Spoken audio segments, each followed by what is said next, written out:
Looks like we're on, Christina. Yeah, I got a notification here, so it looks good on my end. Okay, then if you're just jumping on, Looks like we're on. yeah, if you can just, I got a notification here, so it looks good. if you're just jumping on, oh, Donzili's already there. She says, hey, ladies, you can hear us, you can see us, perfect. All right, we're off to the races, Christina. You did it. Yeah. So you, amazing. Yeah, so we'll let Facebook do its job and announce that we're here, we're ready to start. And if you're popping on live, say what's up. Kathleen says hello. And if you're catching the replay, make sure you head to the comments and just say replay so that we know that you tapped into today's training. Emily says hi. Looks like people are just starting to jump on. Lucia gives us a wave. Good job. All right. So today we have Christina, and she is a naturopathic doctor, and she's been somebody that I've been working with, and a lot of my clients I've been working with too. So it's so great to have you in our group for women. And today we're going to talk specifically about weight loss and digestion, kind of what's the connection between the two. And I find, and I don't know about you, but working with women, I find that that's often the missed step when somebody wants to start a weight loss journey, or even when they kind of plateau. Would you agree? Yeah, for sure. I see that quite a bit. And this, mind-gut connection, it's really kind of a new idea in medicine too. So to explore it, especially from the context of weight loss, it's really interesting and really fascinating on what we can change and shift in women's health by focusing on the gut. So it's really, really, really cool. Yeah, perfect. So Christina, do you want to give us a little bit of background about you? Let people get to know Sure. Where you are, where you work? Yeah, so my name is Christina. I'm a naturopathic doctor in Ontario. So I treat women all over Ontario. I have a private practice, and then I also work at Rebirth in London. So I have a more clinical focus on preconception, pregnancy, postpartum. But as part of women's health in general, digestion and gut health always plays into that too. So when I was kind of a new grad, I really focused on digestive health, make sure that I was up to speed on everything, because it really does play into so many different factors of health. And it's exactly like what you said. It's often the missing piece in women's health too, because it directly relates to our mood, to our hormones, to our immune system, all that kind of good stuff. Yeah, and so I first got connected with Reboot so many years ago, just before you were there, and I went in for gut health too, and for PMS kind of symptoms. And then you and I reconnected after to talk about digestion, because I too was struggling with on and off since I've been 16, struggling with digestive issues. And you've been such a great help in terms of getting it rebalanced there and putting the missing links together. Oh, thank you so much for your kind words. I am one small factor in your health, right? I give you the information and you implement it. So yeah. And the cool thing about COVID is that you can meet clients online like this versus just in person, which is how you and I have been working through the entire COVID, and how you kind of reached out and helped a lot of other clients too. Yeah, it's crazy. It's hard to think about, but pre-COVID, naturopaths weren't even doing virtual care. This is totally new for us. So it's amazing that we can broaden our reach and help more women, which is always the goal. Yeah, and before we dig into the topic, I find that sometimes there's a misconception maybe about a nutritionist or a naturopathic doctor, or why there's value to have a naturopathic doctor as part of your healthcare team. Can you kind of speak to that? Yes, I love naturopathic medicine because we look at things through a different lens. So our kind of slogan for naturopaths are medically trained, naturally focused. So our training is very different than a medical doctor, and the way that we treat is also very different than a medical doctor. So essentially the benefit to see a naturopath is that we spend a lot of time with our patients. So my initial, for example, is 75 minutes, which seems like a long time, but I always go over. I always have to finish up at the second appointment. And then I interpret lab work a little bit differently. So I look at it through the lens of more of a functional or preventative measure for lab work. And then the modalities that we use to treat are, in my practice specifically, I do a lot of dietary lifestyle counseling. And then I go in with nutritional supplements and herbal medicine, acupuncture, B12 injections, all that kind of stuff. So I think it's such a beautiful way to round out your health, because we're getting that preventative lens to your health, versus a reactive kind of situation. Yeah, But great. we need both. We really do need both. So it's nice to have an ND on your team. Yeah.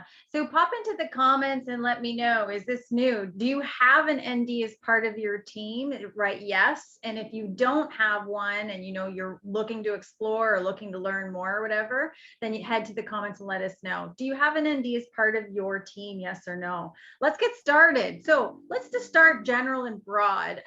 Why does digestion impact weight? So there are so many different factors that we can look at for digestion and weight. So there's kind of this hallmark study that talked about obese mice and then lean mice. And when they took the microbiome, so they took a stool sample from the lean mice and they put it into the obese, so a fecal transplant into the obese mice actually lost weight. So there's different links between our microbiome, which is, in our digestive system, we have hundreds of thousands of different bacteria. We have different fungi and all that kind of stuff that's commensal. So it's meant to be there in our body.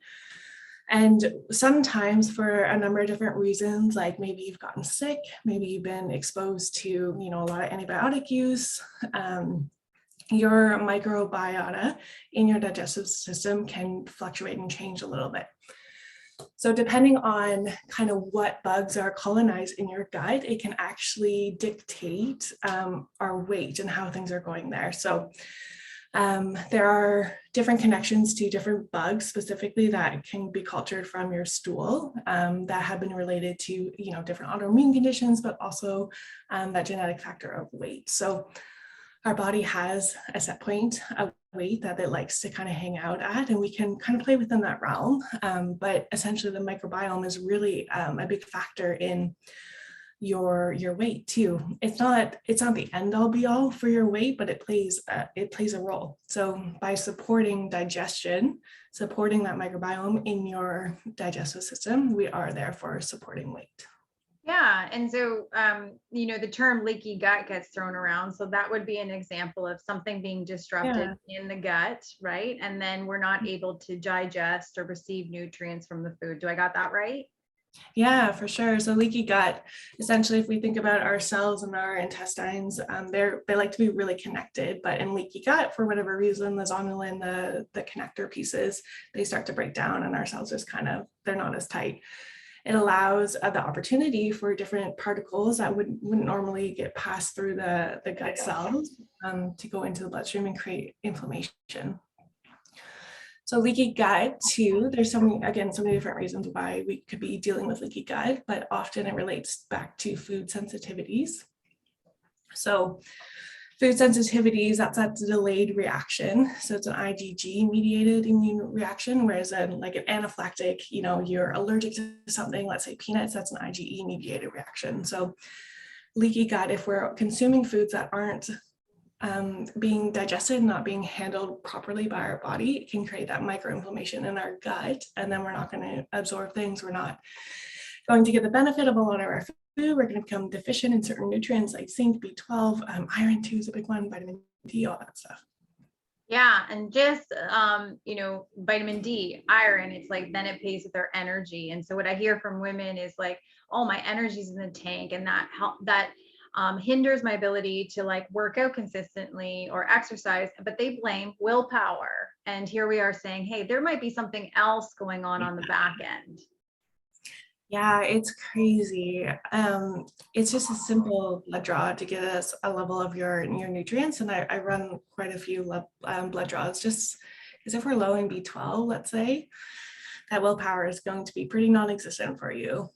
Yeah. Yeah. So that's great because now we're connecting. Hey, you could be eating super, super healthy and you could be in that weight loss plateau or that slow stalled, or, hey, I can't get past that set point. And it's really, have we looked at the digestion as potentially being something? How would somebody know that their digestion is off or it's not working? Mm-hmm. often there's a few, it really, obviously it depends what's going on directly in the digestive system. But if you're feeling like really bloated and your pants aren't fitting, or they fit in the morning or they don't fit in the evening, bloat is a really big one. If you have any telltale cramps or kind of pain in your abdomen, we want to look at that closer. If you have a lot of urgency with your bowel movements, so some people, they may find it difficult to leave the house because they have a lot of urgency and they don't have a lot of control over the bowels. That's really important to get that looked at. If when you look at your stool, and I hope everyone does, I know I talk about, bowel movements and poop a lot as a naturopath, but it is such a predictor of health, and it tells you a lot about what's going on in your digestive system. So if you're looking at your stool and you're seeing undigested food in your stool, that's a big one. If your stool is floating, it should be sinking, but if it's floating, that's a sign that something could be optimized there.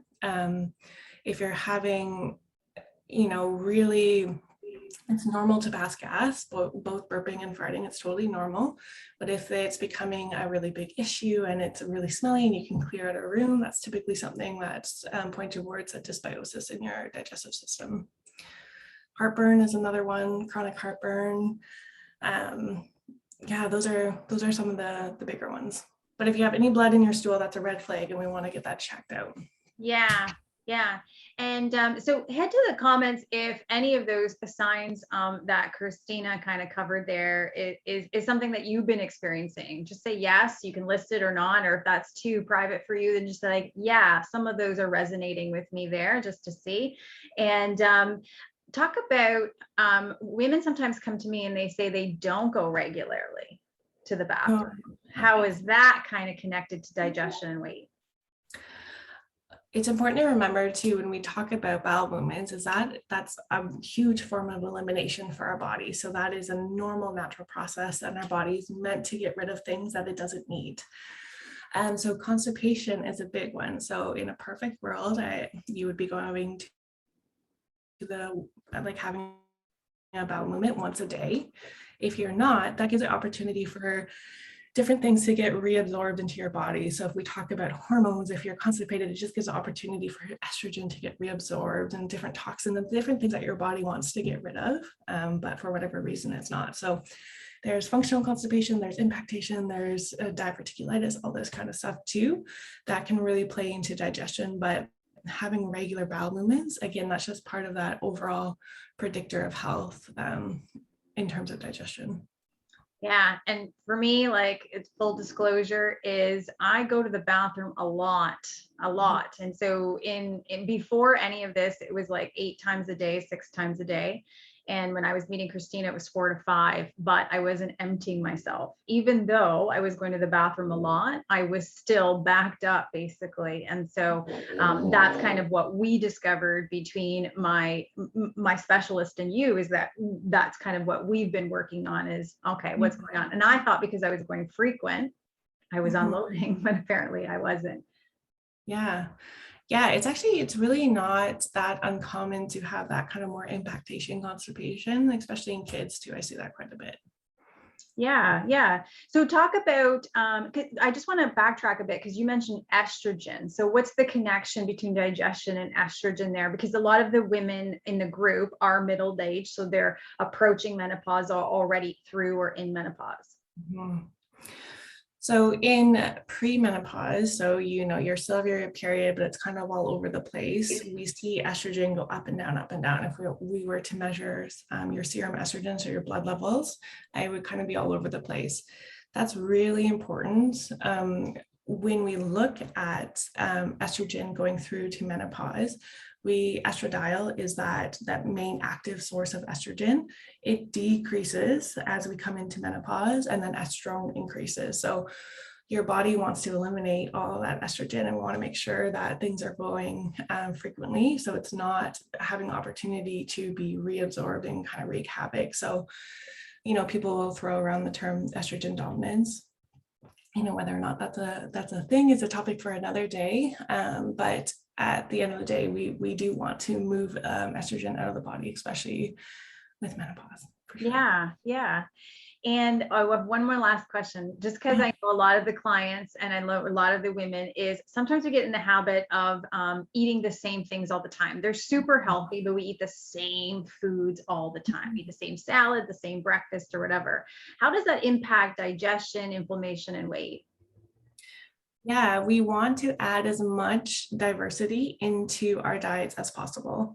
There's also, another aspect of planetary health where we eat with the seasons. And, I know that we want to kind of try to diversify, but if we can do so with what's in season, what's grown in Canada. But essentially, the more fiber, the more different types of fiber, insoluble, soluble fiber we can introduce to our body, it will feed different bacteria in our digestive system. So to have a variety of food coming into our body, it's going to support a more diverse microbiome in our body. The bugs in our stomach and our digestive system, small and large intestine, they're meant to help absorb your nutrients and all that kind of stuff and break down food. So if you're just eating, let's say, spinach salad, and that's all you're kind of eating every lunch, you're going to really drive up the bugs that are needed to digest that spinach salad, which is amazing, right? Spinach salad is great. But then if you go and have like an arugula salad or something, and you might not be able to digest it just quite as well because those bugs haven't been grown in the same way that the bugs needed to break down that spinach salad is, if that makes sense. Yeah. But yeah, the more diversity we can add into our diet, the better. So the more colors, the better. Dr. Terry Wall, she talks a lot about that. So every time you go to the grocery store, grab something that you've never had before. Every week, try something new, fruit, vegetable, whatever it is, just try something new. Yeah, that's so great. And I also think about women who go on diets. So let's say they go on keto diets, for example, and they're not eating any carbs. And then all of a sudden they're off the diet, they start eating carbs. Can you touch on a little bit on inflammation, your microbiome in that regard when you start introducing foods that you've kind of omitted for a long time? Mm-hmm. Yeah, keto is an interesting one specifically. It's not my favorite diet for women to be on. We know that it can really change our female hormones in a way that we don't necessarily want, which is why women will lose weight on keto. And then when they go back to eating normally, they gain a whole bunch more weight. And essentially your body's just not used to breaking that food down. So we have to reculture the digestive system. We have to heal that inflammation. So if you're consuming foods that your body's not able to digest, it's causing that micro trauma. It's blunting the villi of the digestive system, so it's not absorbing your food as much, so you're not getting the benefit of the food. So when you're not digesting it properly, it's going to make its way back down into the large intestine where it kind of sits and ferments, and that causes a lot of the bloat, mind fog, joint pain, all that kind of stuff. Yeah. And then on the other side is it just increases the cravings, right? Maybe he has to have a bowel movement. I'm not sure. Yeah. And talk a little bit more about kind of the connection between inflammation and weight there. If you're experiencing inflammation in the digestive tract, it's really hard for your food to be absorbed and to break down. So the more inflamed we are, the less efficient our body processes are. So we want to really take care of the inflammation so that you can eat your salad and you can not see the spinach pass through in your bowel movements at the end of the day. Because if you're inflamed, everything is just going to be a lot slower. You're going to be in a lot more pain. You're going to have random abdominal pain, all that kind of stuff. So inflammation is a big trigger, and we're also going to retain a lot more water too when we're inflamed, which never helps when you're trying to lose weight and you're just feeling kind of blah and bloated. Yeah. And it also, right, deregulates kind of your energy levels. And the more inflammation you have, the less energy you have. Yeah, big time. Yeah. And then talk to me about the mind-gut connection, because this is kind of a new kind of concept. They're saying like the gut is the second brain, basically. Mm-hmm. Talk to us a little bit about that.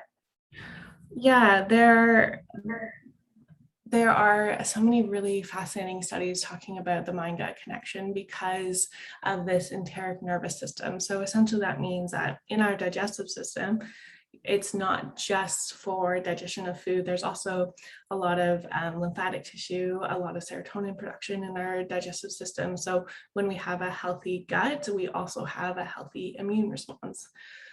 The enteric nervous system talks about the gut being the second brain because our digestive system, or our gut and our brain, will use very similar neurotransmitters. So serotonin is an example of that. So serotonin is a neurotransmitter, meaning that it works in our brain and it's really responsible for that sense of well-being. It's sometimes called our happy hormone. So depending on what resources you look at, it can be anywhere from 70 to 95% of serotonin production. So making serotonin happens in the gut, which is huge, right? So is this a light bulb moment? Like, head to the comments and hit us up with a light bulb, because I think a lot what gets missed is like, I'm low mood, I'm not feeling myself, I can't get into it, I have no willpower, I have lack of control. But really it's like, hey, if we're not optimizing this, it could be really impacting the way we feel, our level of positivity, optimism, and that sort of thing. Because you're saying 75 to 90% is in the gut, serotonin. Yeah, it's really quite powerful to look at our digestive system as this whole mind-body connection. And that really is in the true spirit of naturopathic medicine, is that everything is really interconnected. And when we optimize our health, we are optimizing different body systems at the same time. Really, it's really amazing. Yeah. And then I'm just thinking about weight loss, and I'm thinking about two hormones that I know about. I know about ghrelin and leptin, the one that tells you you're hungry and the one that tells you you're full. When you have high inflammation or your digestion is not optimal, how does it impact those two? Yeah, there can be a big dysregulation that often relates to like an insulin resistance or insulin sensitivity. So if we're consuming food and we're breaking it down, that blood sugar is coming into or that sugar is coming into our blood, our insulin should be secreting and telling our bodies like, hey, take up this blood sugar, make use of it. But if we're having a dysregulation there, it's going to kind of change those hormones of digestion, and that we won't really have a good sense of when we're fully satisfied at food satiety. And it's also going to cause us to maybe feel fuller even with a little bit of food, so that we're eating constantly. And that's really where we get a lot of unwanted increasing calories throughout the day, right? If we're just constantly kind of hungry but not really, and then we eat and we feel full, and like I had one patient say that they feel like up to here even if they just have a piece of toast, and then they're hungry an hour later. So yeah, there's so many different biochemical pathways there that are all really interconnected. Yeah. And one thing I'm just thinking like, hey, a lot of women are getting active, and I think about joint stiffness, joint pain, muscle cramps, and that sort of thing. How is that connected to digestion? Sometimes, depending on what's going on, we look at food sensitivities in relation to joint pain. So the nightshade vegetables are one that we kind of think about if there's any type of autoimmune reaction that could be causing the joint pain. So rheumatoid arthritis is one that we commonly think about. So if we're consuming foods like the nightshade, so peppers, tomatoes, potatoes, eggplant, and our body's having a really hard time digesting them, it's going to spike inflammation. And when we have more inflammation, we're going to see joint stiffness. Yeah, perfect, great. So what would you say? So, you know, a woman listening here today, she said, yes, I got a lot of those signs. Yes, she's trying to lose weight, and this is the first time she's hearing about this connection, and she's like, okay, my first starting place is that I want to get my digestion optimal. What are kind of some tips you would give to somebody kind of just starting out? I think the first thing that I would talk about is, you know, are you in tune with your digestion? You know, you might notice that you have an issue, but you don't know why. Is it related to food? Is it half an hour after you eat, or is it more at the end of the day? Where is the pain? Is it a consistent spot in your abdomen that you're feeling pain? How frequent are your bowel movements? A lot of people, when I ask them that question, they're like, I don't know. But take a look. Start tracking, see if you can find correlations. So that's one, it's just to really understand, increase what I like to call body literacy, just getting to know yourself. It's really powerful. And then The mind-body connection, the gut-brain connection, digestion starts with our senses. So when we make a big meal, to just sit down and, take in the aroma of the meal, that's going to start the digestion process even before we bring food into our mouth. And that has to do with mindful eating. And mindful eating is really powerful from digestion because we know that our nervous system has a direct link to our digestion as well. So if we're in sympathetic tone, like that fight or flight, we're super stressed out, we're not going to digest things well. We want to be in parasympathetic tone, that rest digest phase before we even start to eat, so that we can take in that nutrients, we can break it down.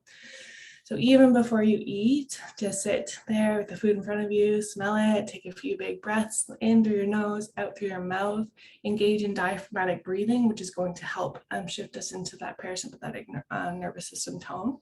I love that you brought this up, because we're going to actually touch on it next week in our training, is eating slow, mindful eating, and then eating to satisfied versus full. And it's two of the habits that I kind of practice with a lot of my coaching clients. And it's the hardest one. They say it's so simple. One, they're like, what is this mindful thing? And two, it's like so easy in concept, but it's the hardest one to practice. And what I find from women is they're using their meals as in between time. Like, I got to rush through this meal because I got to get to the next thing, or I'm eating on the go. And they're not realizing kind of how disconnected they are from the foods, which increases cravings in the end, because we never got that satisfaction from the meal. But two, how we're rushing the whole digestive process in kind of the process, basically. So I love that you touched on that one, because it's a simple one that women can just start implementing right away. Yeah, it's big. And when we're eating, we're meant to do just that. We are meant to just eat. So turn off the radio, turn off the TV, just focus on eating. And there are numerous studies that talk about the connection with people that you're close to at mealtime too. So this is part of digestion. I know it seems totally unrelated and maybe out of left field, but it's so important that we are relaxed when we consume our food so that we can get the most benefit from it. Yeah. And we can also think about, like, when we go out with really great people and we're going out for dinner, let's say I'm out with my girlfriends and I really love my girlfriends that I'm in, that meal is more relaxed. It's not only just relaxed because of the company you're in and the conversation, but it's just like, I got nowhere to go. I'm committed to this. I'm sitting here with my meal, and so we can see how we then think about that meal at that restaurant, and we think about, that was my best meal, or that was such a great meal. And we can remember different things or smells about that meal. When it comes to lunch today, for example, I'm on my computer still working, or I'm in between tasks. It's like we have very little memory to go back to about that meal in comparison to that. So we can see the value in slowing down. Yeah, that's a big part of, I don't know if you ever talk about the Mediterranean lifestyle diet. So that's a huge part of it too, in the protocol for Mediterranean diet is to really focus on connection with mealtime. It's huge. Yeah. And then I would say the next step would be to increase vegetable consumption. That's number one. I know vegetables can be kind of a pain to get in, but the more variety we have, the more often we have them, again, looking for half the plate to be about your vegetable consumption at each meal. That's going to shift and change a lot of things. Yeah. And can you just talk about the benefits of fiber? Because some women will say, like, hey, I'm on Metamucil or Beneful or on psyllium husks, or, or I don't do well with fiber, or, what's the value in adding more vegetables to your diet? Mm-hmm. So when we think about vegetables, there's two benefits of fiber. So there's insoluble fiber, that's fiber that we can't break down. And then there's soluble fiber, which turns into that jelly, and that's really soothing, that acts as a demulcent through the digestive tract to help soothe inflammation. And so insoluble fiber is really important for bulking up the stool and, pressing on different parts of your intestine to stimulate a bowel movement and peristalsis. And insoluble fiber is that kind of prebiotic. So it helps to support the growth of your microbiome and really feeds the bugs that are in your digestive system, and also helps to, again, decrease inflammation. So the more fiber we can add to our diet with adequate water intake, of course, and that's kind of outside of a supplement. We might not always need a supplement of fiber. But, directly with fruits and vegetables, increasing fiber, that's really important to, again, diversify that microbiota, help with constipation, help with bowel regularity too. Yeah, great. We're nearing the end, guys. So if you have any questions, please post them in the comments so we have some time to address them there. I'll go through some of the comments that were there as well. If you have any questions, feel free to ask. I think one area that we haven't touched on is food in regards to daytime versus nighttime, closer to bedtime, if we're eating larger meals or whatever, how does that upset or not upset digestion? And the second part was, women are coming to me asking me, what about fasting? And so can we kind of speak on those two things while we wait for some questions to come in? Yeah, I think a lot of meal timing, what I have, learned through my years of practice is that it can be a big culture thing too. And food is meant to be culture related. There's a whole host of different benefits to food outside of just nutrients that we absorb. So, I was reading one study that was talking about the different cultures, so the different microbiomes of different cultures across the world based off their eating habits, because, if they're eating more rice or if they're eating more, quinoa or whatever it is, it changes the microbiome. So if you're used to having meals late at night, that can be okay for you. That can work. Some people, it can really slow down digestion and actually cause or support constipation, depending on what's going on. But there are instances where, like for migraines, for example, I will talk about having a snack before bed. I know I'm getting way off topic here, but fasting, intermittent fasting. So if I always start with, kind of cutting food off right after dinner, so I'm not doing any nighttime snacking. I will use that. The benefit of fasting isn't necessarily weight loss. Fasting we use for any metabolic disruption, so insulin resistance, type 2 diabetes, and a kind of beneficial side effect of intermittent fasting can be weight loss. But often for those women who are having resistant weight loss, so you've tried everything, it's not working, we're often talking about insulin resistance in those women, so intermittent fasting does play a role there. Yeah, from my perspective is that when women ask me, my coaching clients ask me, it's the next level. It's not the starting place. And so it's what we want to understand is why you want to fast, what your relationship with food is, do you have a food history or, an eating disorder, for example, and what your health kind of is at that time. But also it's understanding, well, what are you going to do during your eating window or the days where you're not fasting? Because it's easy to say, well, I fasted all week or I fasted for 2 days and then overeat or eat kind of the foods that cause us more inflammation. And then it's kind of like, well, this fasting thing isn't working, for example. And so it's really like, how can we build a really strong foundation first before we can start layer on these other concepts? Yeah, that's often a difficult conversation I have with patients too, right? Who are so good during the week and then they binge out on the weekend.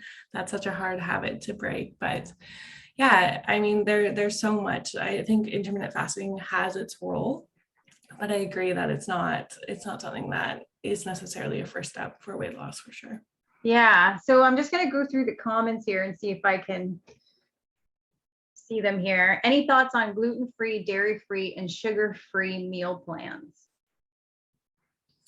Yeah, I think it's for dairy, it's 90% of the adult population have a sensitivity to dairy. We just choose to ignore it, which I think is fine, right? There can be a benefit to dairy for other aspects of health.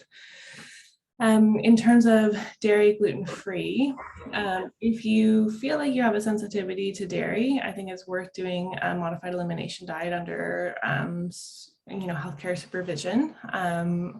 And gluten-free, a lot of people will report gluten sensitivities, but it's often dairy sensitivity. So sometimes I will do a trial of a modified dairy gluten-free elim diet and then do reintroduction, and then they can tolerate it. But I often will test for celiac before saying, you need to be gluten-free. Do I think that everyone under the sun needs to be gluten-free? No, I don't. And that goes with dairy too. In terms of sugar-free, we're going to have sugar, we're going to consume sugar. And I think that adds a lot of pressure to people to be completely sugar-free. So I talk about limiting processed foods and still getting sugars from our fruits and vegetables. So I talk about an 80-20 rule. So 80% of the time being more compliant with, whole foods, and 20% of the time allowing that kind of food, more processed food into your diet. But I think to summarize, they're gluten-free, dairy-free, sugar-free, they all have their role, but not necessarily for everyone across the board all at the same time. Yeah. But that does bring up the point of sugar-free and then talking about sugar additives or sugar alcohols. How does that impact inflammation and digestion? Yeah, there's some really interesting studies out that talks about these sugar alternatives and that they have a really negative impact on our insulin blood sugar levels. So they can actually hinder weight loss by spiking insulin levels. Yeah. Yeah. So it's important because even though it says sugar-free or fat-free, we also have to question what are they adding in that might also not be good for us as well. It's the same thing with milk alternatives as well. They have a lot of additives too that may or may not aid in digestion or inflammation. Yeah, big time. Yeah. Right. And then this one, movements. In the last year, I've noticed it hasn't been the same. Being in menopause, things have changed for me. Weight gain, no motivation, just all over feeling blah. Mm-hmm. Yeah. Was there a question associated with that? There wasn't a question, but earlier she said, I've always had to supplement in order to have a regular bowel. Oh, okay. Yeah, menopause, things change, and that's okay. Our metabolic markers change, and that's normal and natural. So I think that's something too that there should be a conversation around. Your body is still beautiful. You're still worthy of whatever it is that you want to do, and that weight is just a number. But there can be weight gain with menopause, and it can be a little bit more sticky while hormones are still fluctuating. That doesn't mean that you'll always have the weight loss or weight gain. You can still lose it for sure. There's just different supplements and different things, different techniques that we can discuss to help support weight loss postmenopausal. But yeah, there's this really interesting study. I'm going off topic, but this really interesting topic that talked about weight loss in postmenopausal women. And when they removed all of the hindrance to activity, they did better. So that's just to say that if we can set ourselves up for success, if we can really look at what's hindering our exercise or our eating and really evaluate that from a different perspective, it is still possible, 100% still possible. But yeah, supplement with for bowel movements. Yeah, some people, there are different laxatives that are habit forming. So if you've been on a few for a while, that might be part of it. And that again will take some individualized care to kind of support that. Yeah. And there's just one last question because we talked about sugar and sugar substitutes and alcohol. Is stevia is the same thing on inflammation, digestion, and weight? Yeah. Is stevia? Yeah. So it's kind of a mixed approach to stevia. Some say that it's totally fine because it is more that natural sugar. And there are some studies that talk about stevia, again, supporting an increase in insulin, which we don't want necessarily unless it's within the range. So I always say not worth it, in my opinion, and that we can still get our natural sugars through fruits and vegetables. And I just think that there's been such a push through consumerism, society to really play up on sugar alternatives. But at the end of the day, I'm not for them. Yeah, perfect. So last one before we go, Christina, if people, because in the beginning, a lot of them said no, they didn't have a naturopath as part of their team. And yes, they were looking, how can they get a hold of you if they're looking to add you as part of their team? I would be, honored. I'm always honored to be part of your health and well-being journey. So there's a few ways you can reach out to me. I am on Instagram. I'm taking an extended holiday off posting, but I'm still there. You can reach out to me on Instagram. I'm at ChristinaDCroon_ND. I'm also at Rebirth in London, so you can email into there. Yeah, I think social media is probably the easiest way to get a hold of me. Yeah, perfect. And Christina is a member of the group right now too, so you can find her that way. If that was a little bit too much, you can look at her in the group as well and find her there. I want to thank you so much for taking the time to talk about this. I think that this is like such an important topic, and I wish it was somebody. I wish I had somebody in my corner talking about this a lot earlier when I first started my weight loss journey, because I think it would have connected the pieces a lot more. I also felt like I was stuck between culture and then, not working with my body. And so I was trying to piece those things together. So it's great when you can bring in the right people to kind of fill in the gaps, and so that we're not feeling like we're spinning our wheels and, feeling kind of defeated or deflated by it. Yeah, of course. Thank you so much for having me. It was always a pleasure to chat with you, and I really appreciate the conversation from today. Perfect. All right. Thanks, lady. We're going to sign off here. Thanks for joining us, guys.